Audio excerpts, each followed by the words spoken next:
Frères et sœurs, je vous salue dans le nom de Jésus. Ce matin, nous voulons vous donner cette petite exhortation qui va certainement vous faire du bien par la grâce du Seigneur. Sois fortifié dans le nom de Jésus et que nous reprenions encore notre âme parce que le chemin est long. La Bible déclare que seuls ceux qui persévéreront jusqu'à la fin seront sauvés. Nous lisons donc notre Bible dans le livre de Genèse, Genèse 29, à partir du verset 27 jusqu'au verset 35. Jacob fit ainsi et il acheva la semaine avec Léa. Puis Laban lui donna pour femme Rachel, sa fille.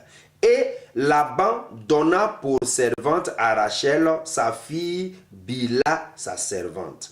Jacob alla aussi avec Rachel, qu'il aimait plus que Léa. La Bible nous parle d'un couple. Un couple composé d'un homme et de deux femmes. Rachel, enfant. Rachel était stérile, mais Léa était féconde. Mais ce que nous devons retenir dans ce passage est que Jacob aimait plus Rachel que Léa. Chose étrange. Bien aimé, de nos jours, lorsque vous avez deux femmes et qu'une femme enfante et que l'autre est stérile, généralement, notre choix est porté vers celle qui enfante. Le message ne veut pas t'encourager, ne veut pas m'encourager à avoir deux femmes. Parce que la Bible dit que chacun vive avec sa femme. La polygamie ne vient pas de Dieu. Dieu aime la monogamie. Bien sûr qu'à l'époque de nos ancêtres, Dieu a fermé les yeux. Dieu a laissé les choses se faire. Mais bien aimé, depuis que nous avons connu la nouvelle alliance, l'Éternel des armées nous exhorte à avoir sa femme et que chaque femme ait son mari. L'exhortation de ce matin ne porte pas sur la polygamie ni la monogamie, mais l'exhortation porte sur la fortification des chrétiens aujourd'hui, de nos siècles. Bien aimé, la Bible dit que Jacob avait deux femmes. Une femme s'appelait Rachel et l'autre Léa. Et voici que Jacob aimait plus la femme Rachel que Léa, alors que Rachel était stérile. Chose étrange, comme nous l'avons déjà souligné dès le départ. Et voilà que Léa pleurait. Léa se lamentait. Bien aimé, lorsque vous avez un mari, vous qui êtes femme, lorsque vous avez un mari et que le mari ne vous porte pas dans son cœur et que le mari ne vous regarde pas comme étant une partie de lui, bien aimé, vous n'allez pas vous sentir bien. Vous allez vous sentir très mal parce que le couple est fait pour s'aimer. Le couple est fait pour concorder les forces. Le couple est fait pour se soutenir mutuellement. Mais lorsque dans un couple, il y a une cassure, une faille, bien aimé, il y a quelqu'un dans le couple qui sera frustré. Léa était très frustrée. Je ne connais pas la beauté de Léa comparativement à celle de Rachel. Mais je sais une chose, c'est que Léa était frustrée. Léa était lésée. Léa était défavorisée. Alors qu'elle également, elle faisait partie intégrante de ce couple. Et Léa pleurait. Le cœur de Léa était déchiré. Et Dieu a regardé la souffrance de Léa. Et voilà que Dieu lui accorda une faveur, une très grande faveur, en la rendant féconde. Et Léa mit au monde un fils. Et elle lui donna le nom de Ruben. Ruben qui signifie Dieu a exaucé ma prière, Dieu a vu ma lamentation, Dieu a entendu la détresse de mon cœur. Et voilà que Léa s'est tournée tout de suite vers cette bénédiction. Et Léa était tellement contente qu'elle a dit, maintenant que j'ai un fils, le cœur de mon mari se tournera vers moi et mon mari m'aimera. Mais bien aimé, la Bible déclare ceci, que le cœur de Jacob n'a changé d'un iota. Le cœur de Jacob est resté le même. Et voilà que Léa était étonnée. Bien aimé, regarde ta vie. Dieu a-t-il mal fait de te bénir? Dieu a-t-il mal fait de te donner un mari? Dieu a-t-il mal fait de te donner une femme? Dieu a-t-il mal fait de te donner une maison? Dieu a-t-il mal fait de te donner une belle voiture? Dieu a-t-il mal fait de fournir ton compte en banque? Dieu a-t-il mal fait de te donner un beau foyer? Je ne crois pas. La Bible dit que Dieu ne se répand pas de ses dons. il est fidèle et véritable, comme le dit le livre d'Apocalypse 19, à partir du verset 11. Son nom est fidèle et véritable. Dieu a-t-il mal fait d'exaucer nos prières alors que nous étions dans ce monde? Nous n'avons rien. Dieu a-t-il mal fait de nous sortir de l'opprobre? Dieu a-t-il mal fait de nous sortir de la boue? Et le cœur de Léa s'est plutôt tourné vers l'enfant au lieu de se tourner vers Christ. Mais la Bible dit que Léa était toujours dans la confusion, malgré qu'elle avait reçu ce beau cadeau de la part de l'Éternel. Et Léa continua toujours sa course vers l'enfantement. Et Léa mit au monde un deuxième fils qu'elle donnait le nom de Siméon. Mais la Bible dit que le cœur de son mari ne changea pas d'un iota. Et voilà que Léa s'est tournée maintenant vers la bénédiction, au lieu de se tourner vers l'auteur de la bénédiction. Si Dieu t'a donné un mari, si Dieu t'a donné un foyer, si Dieu te donne des enfants, c'est de le louer. Comme quelqu'un pouvait dire dans la Bible, moi et ma maison, nous louerons l'Éternel. Non pas pour ce qu'il nous donne, mais pour ce qu'il est. Parce qu'il est celui-là qui écoute nos pleurs. Parce qu'il est celui-là qui écoute nos lamentations. Parce que c'est celui-là, toujours là, pour nous sortir de la malédiction, pour nous sortir de l'insuffisance, pour nous sortir des faiblesses. Et Léa n'a pas compris cette révélation. Mais elle a toujours continué. Elle ne savait pas que lorsqu'elle pleurait, il y a quelqu'un qui se tenait au chevet de son lit et qui l'écoutait, et qui la regardait, et qui était animé d'une grande compassion. Elle n'avait pas compris cela. Mais elle a cru que c'était la bénédiction qui pouvait l'amener à atteindre toute fin. C'était la bénédiction qui devait donner l'amour à son foyer. Elle a cru que c'était la bénédiction qui devait apporter la joie, la paix et l'équilibre dans son foyer. Le verset 34 dit ceci. Elle devait encore enceinte et enfantant un fils. Et elle dit, pour cette fois, mon mari s'attachera à moi. Bien-aimé, on a toujours cru qu'avoir plus d'argent veut dire que l'Éternel est avec nous. On a toujours cru qu'avoir une belle femme, cela signifie que Dieu est toujours présent avec nous. On a toujours cru qu'avoir du monde dans notre assemblée veut dire que Dieu est toujours avec nous dans notre ministère. Lui, la Bible dit également, parce que Dieu ne se répand pas de ses dons, que c'est lui qui ajoute les membres, les disciples à l'église. Mais bien aimé, faites attention. Faisons très attention.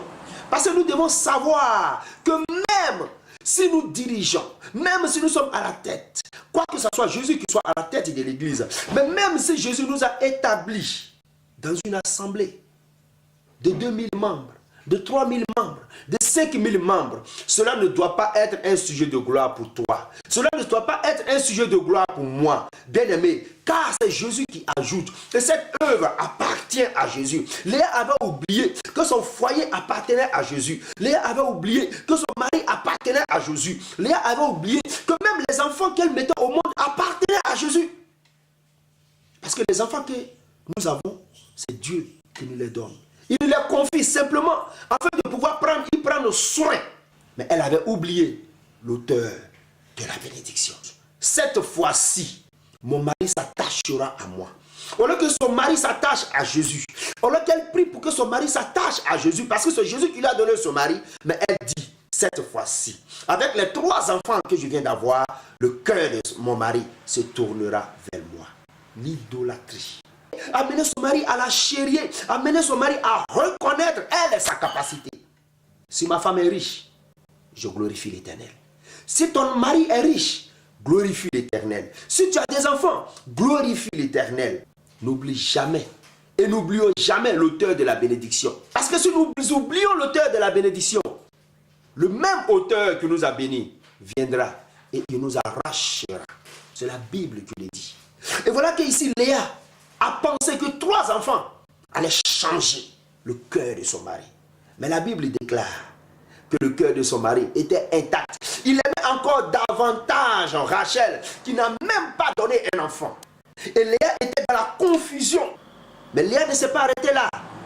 Comme toi également, tu ne t'arrêtes pas là. Plus tu es riche, ton cœur se tourne vers ta richesse.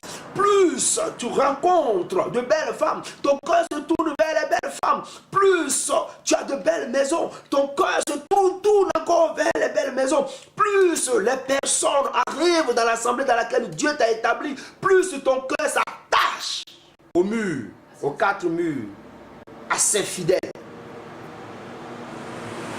Au lieu que ton cœur se tourne vers Jésus, pour le louer, pour le célébrer, pour l'adorer. Quand tu regardes ton ministère, tu es heureux, mais tu oublies l'auteur du ministère. Et c'est ce que Léa faisait. Elle a continué. Elle a dit de toutes les façons, je ne céderai pas. Elle donna encore une autre fois un quatrième enfant, un quatrième fils. Et elle dit, cette fois, je louerai l'Éternel. C'est pourquoi elle lui donna le nom de Judas et elle cessa d'enfanter. Voilà maintenant, comme Jésus le disait, je viens à vous qui êtes fatigués et chargés. Venez à moi et moi je vous donnerai du repos. Léa était fatiguée de se tourner vers la recherche de l'amour d'un homme. Léa était fatiguée de rechercher la confiance d'un homme. Léa était fatiguée de rechercher la stabilité dans le foyer. Elle cessa d'enfanter. La Bible dit, elle cessa d'enfanter et elle dit, je louerai maintenant l'Éternel. Parce que Léa a compris que celui qu'il faut louer, c'est Jésus qui est de Nazareth. Ce ne sont pas les biens, ce n'est pas le matériel, ce n'est pas le visuel, mais c'est le spirituel. Recherchons premièrement les choses d'en haut. Et le reste nous sera donné par-dessus tout. Ce qu'il faut retenir ce matin, sois fortifié. Adorons Jésus. Même si nous abandonnons, adorons Jésus. Parce que c'est lui l'auteur de toutes choses. Léa pensait que le nombre d'enfants pouvait changer le cœur de son mari. Tu penses que le nombre d'offrandes que tu as eu à faire dans ton assemblée pouvait changer le cœur de Dieu. Tu penses que tes prières multipliées peuvent changer le cœur de Dieu. Tu penses que les dîmes que tu as payées, bien que la dîme ne soit plus d'actualité, peut changer le cœur de Dieu. Tu penses que tout ce que tu as offert à ton pasteur peut changer le cœur de Dieu. Non. Dieu a besoin de toi. Dieu a besoin de nous. Le livre d'Éphésiens 2, 22 lui dit que nous sommes les habitations du Dieu vivant. Dieu a besoin de ton cœur. Il est là et il frappe à la porte.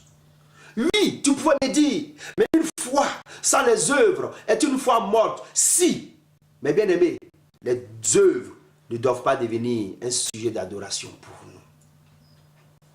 Beaucoup pensent qu'en aidant les pauvres, ils pourront corrompre Dieu. Beaucoup pensent qu'en faisant de multiples offrandes, nous pourrons corrompre Dieu. C'est ta vie qui intéresse à Dieu. Parce que c'est le dedans que Dieu regarde. Ce message ne te défend pas de faire des offrandes. Ce message ne te défend pas d'aider les frères, d'aider les sœurs, d'aider les pauvres, de prier pour ta nation. Ce message ne te défend pas de le faire. Si tu le fais, gloire à Dieu. Mais bien aimé, en toutes choses, c'est Jésus qu'il faut élever. C'est Jésus qu'il faut élever. Ne faisons pas comme Léa, qui n'a pas compris que lorsqu'elle pleurait, parce qu'il y avait une injustice qui régnait dans sa vie, c'était Jésus qui s'est levé pour dire, je vais lui donner des enfants. Afin qu'elle puisse savoir que j'ai entendu ses pleurs. Tu étais pauvre, tu étais misérable, tu n'avais rien, tu pleurais, tu louais Dieu dans ta condition de pauvreté. Et lorsque l'Éternel a changé ta situation, tu l'as abandonné. Et tu t'es tourné maintenant vers le matériel. Et tu as commencé à t'enfler d'orgueil. Bien-aimé, ce matin, nous ne te condamnons pas. Mais nous te demandons seulement de retourner à ton ancien, à ton premier amour, comme le dit le livre d'Apocalypse. Parce qu'il est là. Il nous accompagne.